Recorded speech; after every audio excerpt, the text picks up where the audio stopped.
प्यारे बच्चों, आज की इस क्लास में सब बच्चे अपना अपना इंट्रोडक्शन देंगे क्योंकि आज हमारी पहली क्लास है ना। तो सबसे पहले हम शुरू करते हैं आपसे। नहीं, आप नहीं, आपसे नेक्स्ट आप। चलिए अपना इंट्रोडक्शन दीजिए। Yes sir, myself Deepak. हाँ, बोलो बोलो बेटा, बोलो, घबरा क्यों रहे हो। Deepak Gupta sir, Deepak Gupta. Myself is Deepak Gupta. Myself के आगे बोलो बेटे, कुछ तो होगा ना। Father name is Rakesh and mother name Pinky. Rakesh Pinky sir. Rakesh Pinky, ये क्या है। Living in Delhi. अरे क्या हो गया तुझे, क्या बोल रहा है तू, क्या बोले जा रहा है। पहली क्लास में पढ़ाया है तुझको, ये इंट्रोडक्शन ही भूल गया। सर बोल रहा हूँ I am very happy sir, very happy. बस बहुत बोल लिया तू, अब अपनी तशरीफ बेंच पे रख दे। Dear students, it is your first day in the college today and you all have to give your introduction one by one. So let's start from you. Tell us something about yourself. Yes sir, myself Ravi. No. I am Ravi and I live in Delhi and actually basically from a very poor class family sir. And okay, yes, keep going. बोल रहा हूँ sir, बोल रहा हूँ।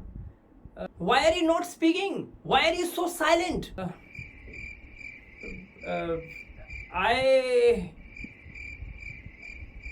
I have two नहीं shut up Deepak. Is it your introduction or self deduction? Sit down please. Tell me something about yourself. जी हाँ, अपना introduction दीजिए। आज की डेट में सबसे ज्यादा पूछे जाने वाला सवाल बन गया है ये तो। अब चाहे आपका स्कूल हो, चाहे आपका कॉलेज हो, या फिर आपकी कंपनी में होने वाली मीटिंग, या फिर उसमें होने वाला इंटरव्यू, और ऐसी सिचुएशन में आप खुद को इंट्रोड्यूस कैसे करेंगे। और प्रॉब्लम तो यह है कि हम इसका जवाब इंग्लिश में दे ही नहीं पाते। और इससे वर्स्ट कंडीशन क्या हो सकती है, जहां आप खुद को ठीक से इंट्रोड्यूस भी नहीं कर पा रहे हैं। अच्छों के, पढ़े लिखों के पसीने छूट जाते हैं जब खुद के इंट्रोडक्शन देने की बारी आती है तो। लेकिन आज इस वीडियो को देखने के बाद करोड़ों लोगों की यह समस्या हमेशा के लिए दूर होने वाली है, इस बात की गारंटी देता हूं। और इस वीडियो को देखने के बाद आपको किसी और वीडियो को देखने की जरूरत भी नहीं पड़ेगी। तो कैसे करना है खुद को इंट्रोड्यूस, आइए सीखते हैं मेरे साथ, बड़ा मजा आने वाला है। Hi guys, my name is मिलाप Gupta and you are watching me on my YouTube channel English with मिलाप। दोस्तों, आज मैं आपको सिखाऊंगा कि किस तरह से आप इंट्रोडक्शन दे सकते हैं। सबसे पहले यहां पर स्क्रीन पे देख सकते हैं, ये है एक सेल्फ इंट्रोडक्शन। लेकिन ये इंट्रोडक्शन है, आप कहीं भी दे सकते हैं, किसी के भी सामने दे सकते हैं। कोई भी अनजाने में आपसे पूछ लेता है कि भी अपने बारे में कुछ बताओ, तो आप इस इंट्रोडक्शन को दे सकते हैं। तो चलिए सीखिए। देखिए, सबसे पहले आपको शुरू करना है हाई से, उसके बाद आई एम। आपको एक्चुअली आई एम बोलना नहीं है, आपको इसका साउंड निकालना है। आई एम, यहां पे लिखा हुआ ना एम, ये साउंड आप निकालेंगे एम। एक बात याद रखना, प्रोनाउंसिएशन पे आपको ध्यान रखना है, ये मैं आपको पहले ही बता रहा हूं। क्यों, पॉइंट्स टू रिमेंबर में ये बात आती है। इसको आई एम नहीं, आप आई एम बोले, आई एम, राइट। तो कैसे बोलेंगे, हाय आई एम। उसके बाद आप अपना नाम बताइए, जो भी आपका नाम है। फॉर एग्जाम्पल आपका नाम मिलाप है, तो लिखिए हाय आई एम मिलाप, राइट। यहां पर आप इस तरह से बोलेंगे, हाय I am Milap and I belong to. अब बिलोंग टू का मतलब है कौन सी फैमिली से आप बिलोंग करते हैं। फॉर एग्जांपल अगर मेरा नाम है मिलाप गुप्ता, तो मैं गुप्ता फैमिली से बिलोंग करता हूं। तो वैसे ही आप भी किसी न किसी फैमिली से बिलोंग करते होंगे। आप लिखिए आई बिलोंग टू, और यहां पर आप अपनी कास्ट लिख सकते हैं। तो इस तरह से आपका सेंटेंस हुआ, hi I am Milap and I belong to Gupta family. Then आपको बोलना है I am from. I am from मतलब कहां से हो, आप लिख दो ना, कहां से हो। मैं दिल्ली से हूं, आप कहां से हो, जल्दी से लिखिए। तो आई एम फ्रॉम, मैं लिखूंगा दिल्ली।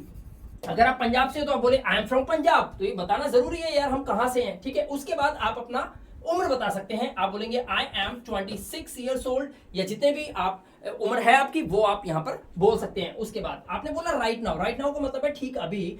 आई एम परसुइंग, देखिए कोई ना कोई स्टूडेंट या आप कुछ भी हो, आप कुछ ना कुछ तो कर रहे होंगे या पढ़ रहे होंगे, कुछ ना कुछ तो परस्यू कर रहे हैं। परस्यू मतलब चेस कर रहे हैं, किसी चीज का पीछा कर रहे हैं। बट यहां पर सेंस होती है कि मैं पढ़ाई का पीछा कर रहा हूं। किस पढ़ाई का, तो I am pursuing. For example अगर आप बीए कर रहे हैं तो आप बोले I am pursuing BA from. From का मतलब है कहां से। जैसे मैं बोलूं कि मैं डीयू से कर रहा हूं, आप बोलना चाहते हो तो आप बोल सकते हैं इग्नू से कर रहा हूं, Indira Gandhi national open university, तो इस तरह से आप यहां पर लिख सकते हैं, right. Then about my family, अब मैंने ये क्यों लिखा मैं आपको समझाता हूं। देखिए जब आप बताते हैं मेरा नाम ये है, मैं गुप्ता फैमिली से बिलोंग करता हूं, फिर आप बताते हैं मैं दिल्ली से हूं, राइट। उसके बाद आपने अपनी उम्र बता दी, चलो यहां तक तो ठीक था। फिर आपने बताई अपनी क्वालिफिकेशन, यानी कि आपने बोला I am pursuing BA from DU.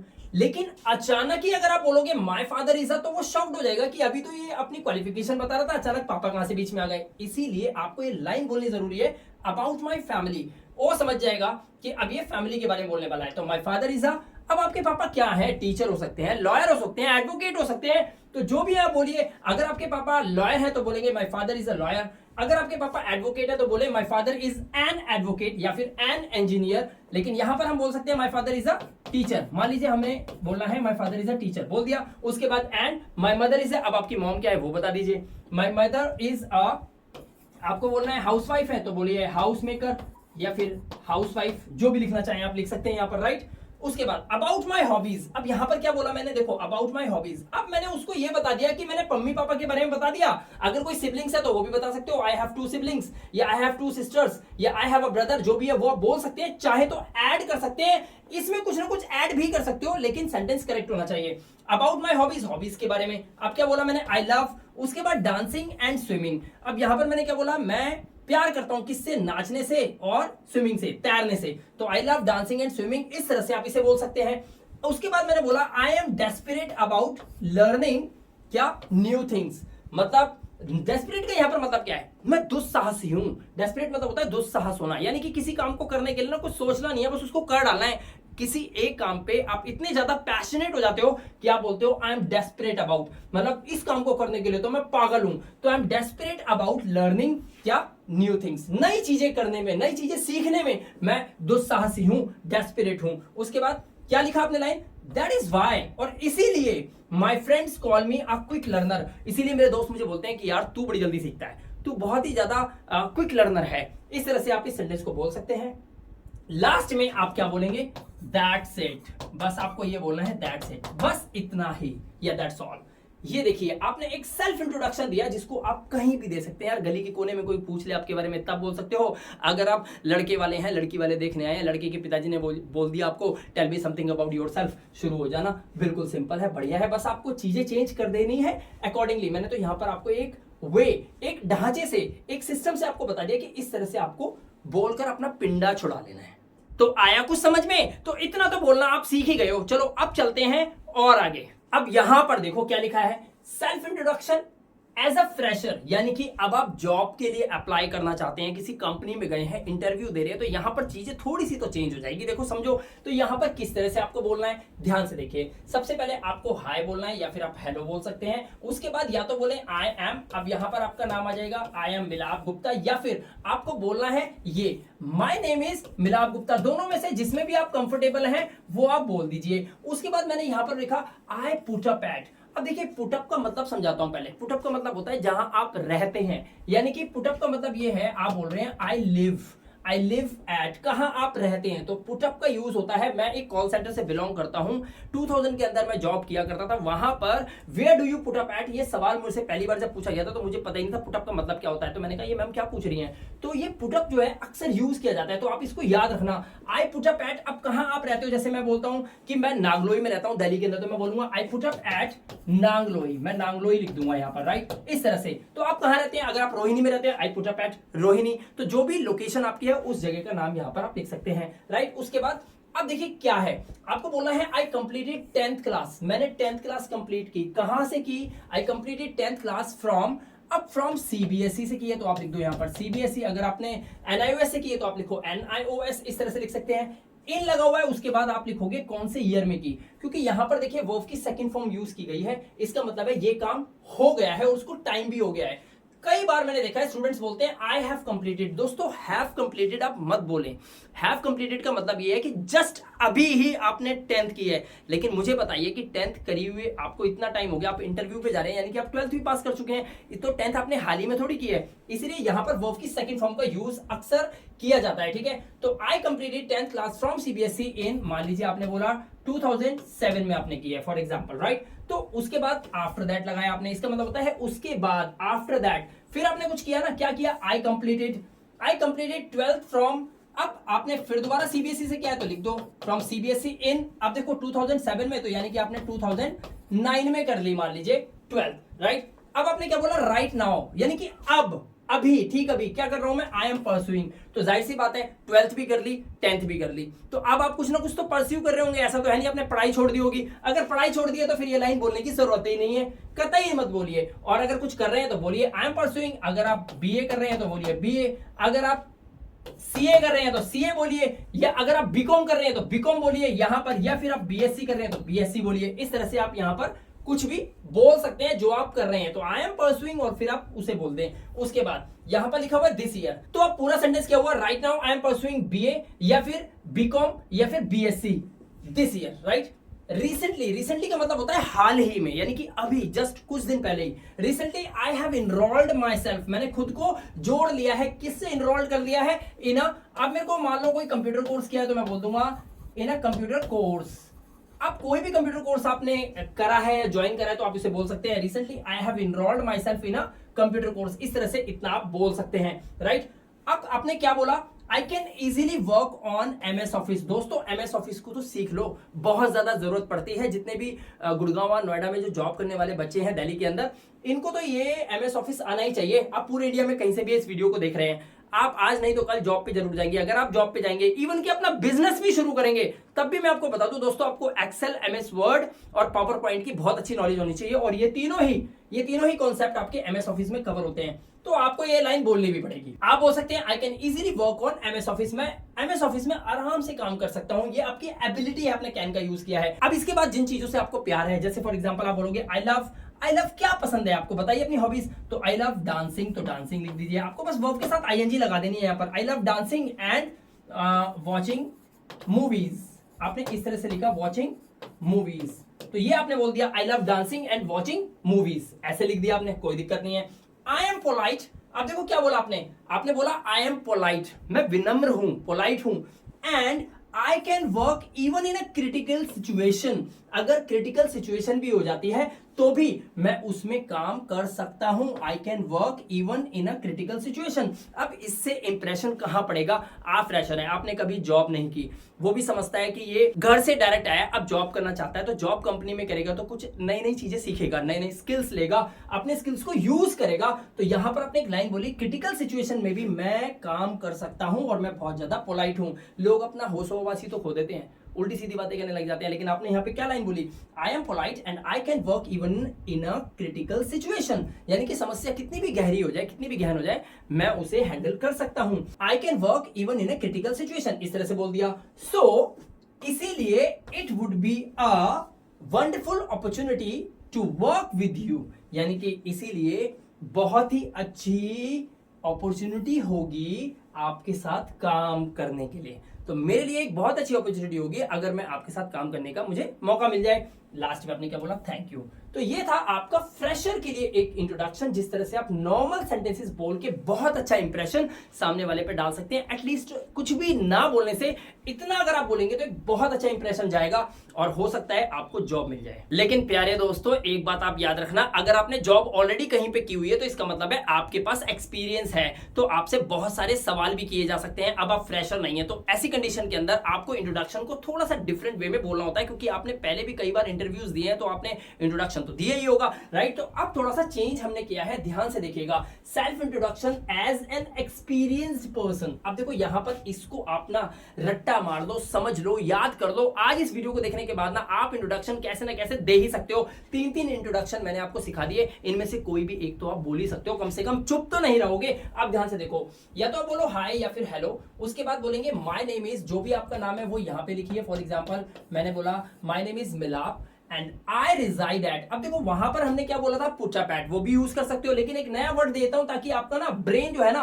वो वॉश हो जाए और कुछ नई नई चीजें आपके ब्रेन के अंदर आ जाए। तो आई रिजाइड एट, रिजाइड मतलब रेजिडेंस, रेजिडेंस का मतलब तो समझते हो ना, जहां पर रहते हो भाई, तो ये एक वर्ब है। आई रिजाइड एट, अब मान लो मैं कहां रहता हूं, तो मैं नागलोई में रहता हूं, तो मैं लिखूंगा आई रिजाइड एट नागलोई। नागलोई कहां पर है ये बताने के लिए आप इन लगा के छोटी जगह लिखेंगे तो एट लगाएंगे, बड़ी जगह लिखेंगे तो इन लगा के लिखेंगे, तो इन दिल्ली आप लिख दो। तो मैं अपने बारे में बता रहा हूं कि मैं दिल्ली में रहता हूं, लेकिन कहां पर, नागलोई दिल्ली के अंदर जगह है, वहां रहता हूं। तो ये छोटी जगह के लिए एट नागलोई और बड़ी जगह के लिए इन दिल्ली। तो मैंने क्या बोला, hi my name is Milap and I reside at Nangloi in Delhi. अब देखो मैं क्या बोल रहा हूं, ध्यान से देखना, बड़े ध्यान से समझने की जरूरत है अगर आप एक्सपीरियंस पर्सन है तो, right. If I talk about my qualification, अब इस लाइन से क्या हुआ, जो आपको सुन रहा है एचआर, जो भी आपका इंटरव्यू ले रहा है, वो ये समझ जाएगा कि बच्चे के पास एक नॉलेज ये तो है, एटलीस्ट इसको इतना नॉलेज तो है कि जिस चीज के बारे में बात करी जाती है उसके बारे में पहले एक हल्का सा हिंट दे दिया जाए। तो मैंने क्या बोला, if I talk about my qualification, यानी कि इसका मतलब है अगर मैं अपनी क्वालिफिकेशन की बात करूं तो यहां पर बहुत अच्छा सेंस निकलता है। इस सेंटेंस को रट लो, इसको याद कर दो सही से। If I talk about my qualification I did, मैंने किया, क्या करा। अब देखो यहां पर क्या होता है, जब आप एक्सपीरियंस पर्सन होते हैं तो इसका मतलब ये क्लियर होता है, अंडरस्टूड होता है कि आपने 10th तो एटलीस्ट की ही हुई है, तो हाईएस्ट क्वालिफिकेशन को सबसे पहले बताया जाता है, राइट। तो क्या बोलेंगे, if I talk about my qualification I did. अब यहां पर आप बोल सकते हो आई डिड ग्रेजुएशन, आपने ग्रेजुएशन की हुई है तो आप लिखिए आई डिड ग्रेजुएशन फ्रॉम, कहां से की हुई है, तो मैंने डीयू से की है तो मैं बोलूंगा फ्रॉम डीयू। इन कौन से ईयर में किया है वो सन बता दो, 2011 ऐसे बता दो, राइट। अगर 2019 में किया, 2022 में किया, जो आपने किया वो आप बता सकते हो, ठीक है। अब देखो क्या लिखा है, नाउ, अब आई हैव बीन परसुइंग। अब देखो यहां पर हैव बीन का यूज क्यों किया मैंने, क्योंकि किसी काम को मैं लंबे समय से कर रहा हूं और अब भी कर रहा हूं, तो मैं बोलूंगा now I have been pursuing, क्या कर रहा हूं मैंने ग्रेजुएशन कब की थी, 2011 के अंदर। अब मैं क्या परसुइंग कर रहा हूं, तो मैं बोलूंगा now I have been pursuing. अब जो आप कर रहे हो अभी रिसेंटली, फॉर एग्जांपल मान लो आपने ग्रेजुएशन कर लिया, तो अब आप क्या कर सकते हो, आप हो सकता है आप एमबीए कर रहे हो सकता है आप एमकॉम कर रहे हो, तो वो आपको यहां पर लिखना है, फ्रॉम लगा के कहां से कर रहे हो। देखो फ्रॉम डीयू, ये आपने डीयू से की, तो अब आप ये कहां से कर रहे हैं, अगर डीयू से कर रहे हैं तो यहां पर फिर अगेन डीयू लिख दो आप, या फिर कोई भी यूनिवर्सिटी का नाम लिख दीजिए, राइट। जैसे मान लीजिए आपकी यूनिवर्सिटी है इग्नू, तो आप इग्नू लिख दीजिए। अगर आपकी यूनिवर्सिटी कोई और है तो वो यहां पर आपको लिखनी है। अब देखो उसके बाद मैंने क्या यूज करा, पहले अब आपने देखा मैंने यहाँ पे if I talk about my qualification लिखा, अब मैंने लिखा है अपार्ट फ्रॉम दिस, मतलब इससे हटकर और मैं क्या कर रहा हूं वो बता रहा हूं। Apart from this I have an excellent skill, देखो ध्यान से समझना, एन एक्सीलेंट स्किल, मेरे पास एक खास स्किल है, किस चीज की, ऑफ ऑपरेटिंग एमएस ऑफिस, यानी कि एमएस ऑफिस को ऑपरेट करने की मेरे पास एक एक्सीलेंट स्किल है जो आपके काम आ सकती है। ये मैं किसको बता रहा हूं, जो मेरा इंटरव्यू ले रहा है ना, मैं उसको ये लाइन सुना रहा हूं। सोचो कितनी इंप्रेसिव लाइन है ये। तो इस तरह से आप इसे बोल सकते हैं, अपार्ट फ्रॉम दिस, मतलब ग्रेजुएशन करना और एमकॉम जो मेरा चल रहा है, इसके अलावा मेरे पास एक एक्सीलेंट स्किल भी है और वो है ऑपरेटिंग एमएस ऑफिस, राइट। अब देखिए क्या लिखा है मैंने, as far as my work experience is concern. दोस्तों यहां पर क्या लिखा है आपने, एक्सपीरियंस पर्सन हो आप, तो आपने क्या करा, अपने बायोडेटा के अंदर जो आपका करिकुलम वीटे था उसके अंदर आपने मेंशन कर दिया करिकुलम के अंदर कि यहां तक मैंने पढ़ाई की हुई है और ये मैंने जॉब ऑलरेडी की हुई है कहीं पे, क्योंकि आपने एक्सपीरियंस्ड लिखा हुआ है वहां पे कि मैं एक्सपीरियंस्ड हूं। तो टेक्निकल क्वालिफिकेशन के साथ साथ आपका वर्क एक्सपीरियंस भी मेंशन है उसके अंदर, तब आपको ये लाइन बोलनी पड़ेगी। क्या बोलोगे, as far as my work experience is concern, जहां तक कि मेरे वर्क एक्सपीरियंस का सवाल है, ये मतलब है इसका, ठीक है, या संबंध है। आई वर्कड इन अ, मैंने काम करा, किस में करा, देखो वर्ब की सेकंड फॉर्म, मैंने करा है काम, किस में करा है, आई वर्कड इन अ। अब वो कंपनी बताओ जिसमें काम किया, फॉर एग्जांपल मैंने टाटा कंपनी में काम किया, तो मैं बोलूंगा I worked in a Tata company. अब देखो ध्यान से, टाटा कंपनी एज अ, अब यहां पर मैं किस औहदे पे काम कर रहा था, मेरा डेजिग्नेशन वहां पे क्या था वो बताऊंगा, तो मैं क्या बोलूंगा, I worked in a Tata company as a, मैं बोलता हूं CSR, कस्टमर सर्विस रिप्रेजेंटेटिव के रूप में मैंने काम करा, तो मैं बोलूंगा as a customer service representative for, कितने साल के लिए किया मैंने, 5 इयर्स के, तो मैं यहाँ पे 5 लिखूंगा, 2 साल किया तो लिखो 2 इयर्स, इस तरह से आप लिख सकते हो, राइट। तो सेंटेंस हमारा क्या हुआ, ध्यान से देखो, मैं पढ़ के सुनाता हूं। हाय my name is Milap, I reside at Nangloi in Delhi. If I talk about my qualification, I did graduation from DU in 2011.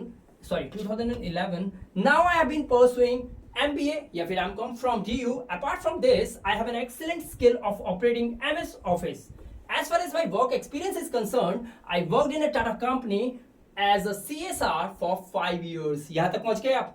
अब देखो क्या लिखा है, जब आप वहां तक पहुंच गए तो उसमें आपको कुछ ना कुछ 5 साल आपने काम किया तो प्रमोशन तो पक्का हुआ होगा ना, ये बताओगे तो जो आपका इंटरव्यू ले रहा है उसको एटलीस्ट ये लगेगा कि यार ये टिक कर काम करने वाला है, टिकाऊ बंदा है। एक्सपीरियंस को ना बांट के मत दिखाओ कि मैंने 1 साल इस कंपनी में करा, 4 साल उसमें करा, 2 साल उसमें करा, इससे वो समझ जाएगा भगोड़ा है। ध्यान रखना, एक ही कंपनी का एक्सपीरियंस मेंशन करो, right. I got 2 promotions in this company, मैंने इस कंपनी में कितने प्रमोशन लिए, 2 प्रमोशंस। इस तरह से आप इस लाइन को अगर बोलते हैं तो काफी इंप्रेशन पड़ता है सामने वाले के ऊपर। अबाउट माई हॉबीज, अब देखो कैसे चीजें चेंज हुई हैं। If I talk about my qualification, तो क्वालिफिकेशन के बारे में बताया, राइट। अपार्ट फ्रॉम दिस लगाया तो इससे हटकर कुछ बता दिया। उसके बाद मैंने फिर एक लाइन चेंज करी, as far as my work experience is concern, right. मैं ये भी तो बोल सकता था, if I talk about my work experience, ऐसे भी तो बोल सकता था, लेकिन मैंने लाइन को चेंज करा। क्यों? क्योंकि भैया आप एक्सपीरियंस्ड हो तो कुछ यूनिक आपको बोलना है, तो सामने वाले को इंप्रेस करने के लिए आपको थोड़ा सा चेंज लाना पड़ेगा, राइट। अब ये देखिए आपका लेवल क्या है, तीनों में से कौन से लेवल की इंग्लिश आप बोल सकते हो, उस तरह से आप बोलिए, राइट। तो कैसे बोलेंगे, अबाउट माई हॉबीज, अपनी हॉबी को लेकर, यानी कि हॉबी के बारे में बात करूं तो क्या लिखेंगे, अबाउट माई हॉबीज, आई वहां पे लगा हुआ है, आई लव। अब देखो हॉबीज में क्या चीज आपको पसंद है, जो पसंद है ना उस वर्ब में आईएनजी लगा के बोल दो, बात खत्म। आई लव, मान लीजिए मेरे को स्विमिंग पसंद है तो मैं लिखूंगा I love swimming and dancing. या फिर मैं ये भी बोल सकता हूं आई लव रीडिंग बुक्स, या I love visiting new places, इस तरह से भी बोल सकता हूं, राइट।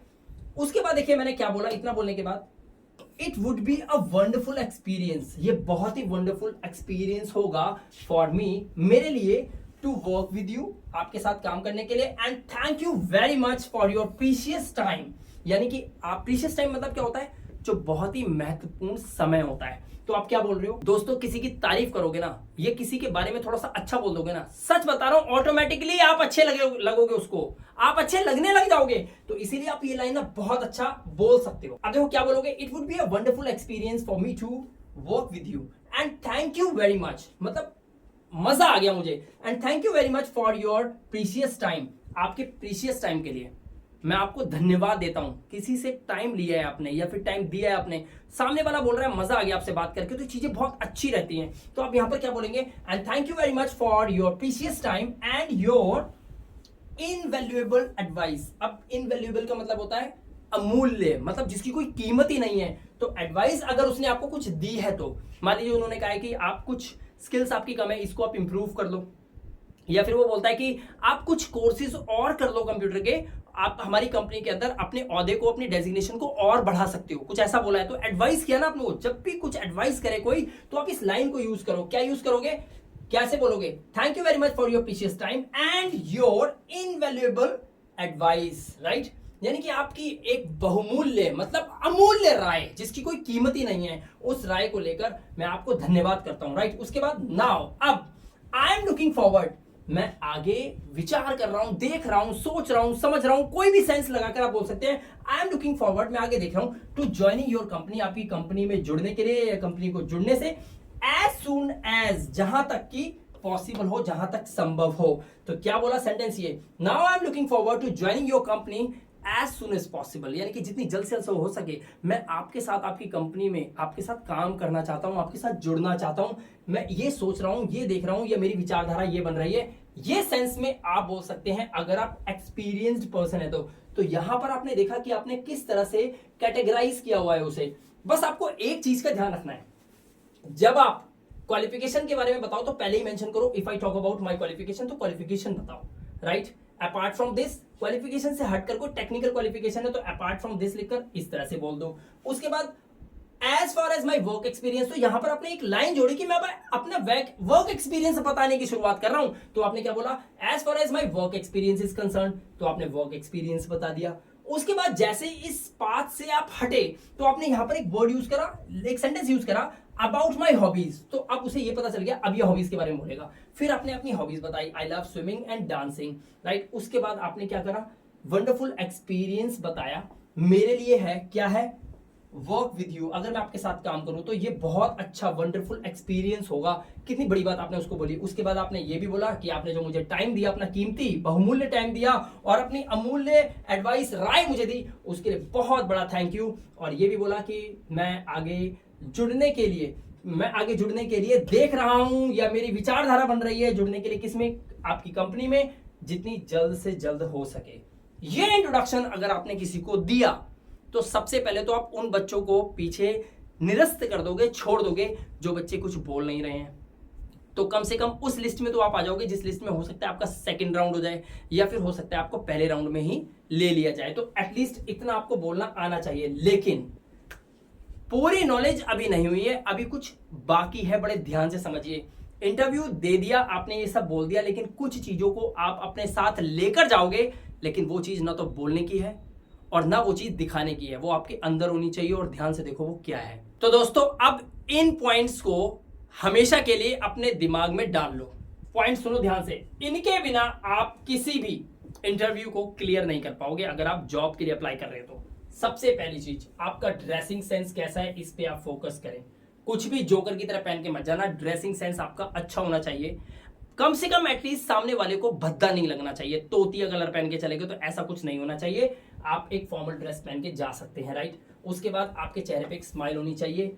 ये इसलिए क्योंकि अगर आपके चेहरे पे एक छोटी सी स्माइल है तो आप कॉन्फिडेंट दिखाई देते हैं, और साथ में कुछ पॉजिटिव वेव्स होती हैं जो सामने ट्रांसफर हो रही होती हैं, और इससे बहुत ज्यादा चांसेस बन जाते हैं कि सामने वाला आपको आपके एक्सपीरियंस को देखकर, आपकी नॉलेज को देखकर, आपके चेहरे पे स्माइल को देखकर आपसे इंप्रेस होकर हो सकता है आपको जॉब पर रख ले। ये चांसेस बनते हैं।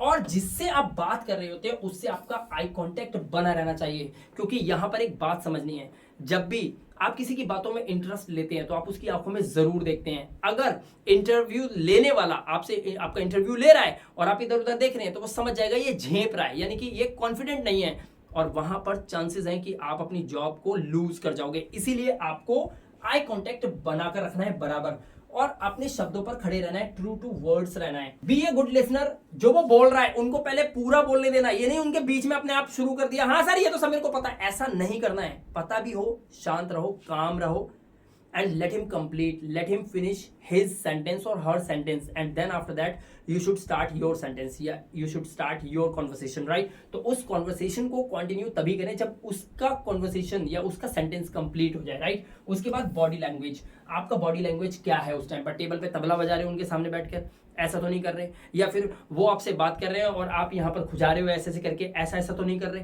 तो आपका बॉडी लैंग्वेज मैटर करता है कि आप किस तरह के जेस्चर्स दे रहे हो सामने वाले को, ये ध्यान रखना, right.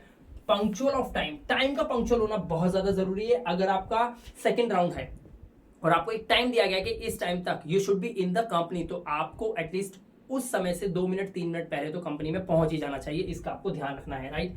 And last but not the least, get knowledge about the company. जिस कंपनी में आप इंटरव्यू देने जा रहे हैं तो मेरे भाई पता होना चाहिए आपको कि वो कंपनी किस चीज के लिए हायरिंग कर रही है, वो आपको क्यों ले। क्योंकि सवाल बन जाता है इंट्रोडक्शन पूरा कंप्लीट होने के बाद भी कि why should I hire you, मुझे आपको क्यों रखना चाहिए, मैं आपको क्यों लूं।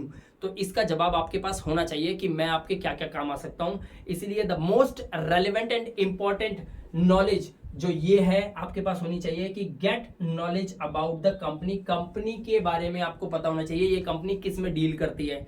सेल्स की कंपनी है तो सेल्स से रिलेटेड क्वेश्चंस आपके पास आने वाले हैं। अगर कोई कंपनी कुछ प्रोडक्ट्स वगैरह को बेचने का काम करती है तो वो सेल्स से रिलेटेड सारे क्वेश्चंस आपसे पूछेगी। अगर हो सकता है कंपनी ऐसी है जिसमें सर्विसेज दी जाती है, कौन सी सर्विसेज दी जाती है जो दिखाई नहीं देती। फॉर एग्जाम्पल कस्टमर का कॉल आता है और आपको कॉल अटेंड करना पड़ता है, यानी कि इनबाउंड है जिसमें कॉल्स आते हैं आपको नहीं करना पड़ता। तो यहां पर आपको इन सब चीजों के बारे में जानकारी होनी चाहिए। तो दोस्तों आई होप आज के इस इंटरव्यू के वीडियो को देखने के बाद आपको दोबारा शायद किसी और वीडियो को देखने की जरूरत ही नहीं पड़ेगी। तो दोस्तों फटाफट इस वीडियो को लाइक कर दीजिए और इस वीडियो को अपने दोस्तों में, सोशल मीडिया पे, अपने फ्रेंड सर्कल में शेयर कर दीजिए ताकि सभी को बेनिफिट हो इस वीडियो का। तो आज की वीडियो में आपने क्या क्या सीखा कमेंट करके मुझे जरूर बताइएगा। मैं मिलाप गुप्ता मिलूंगा आपसे नेक्स्ट इंटरेस्टिंग वीडियो के साथ। Till then good bye.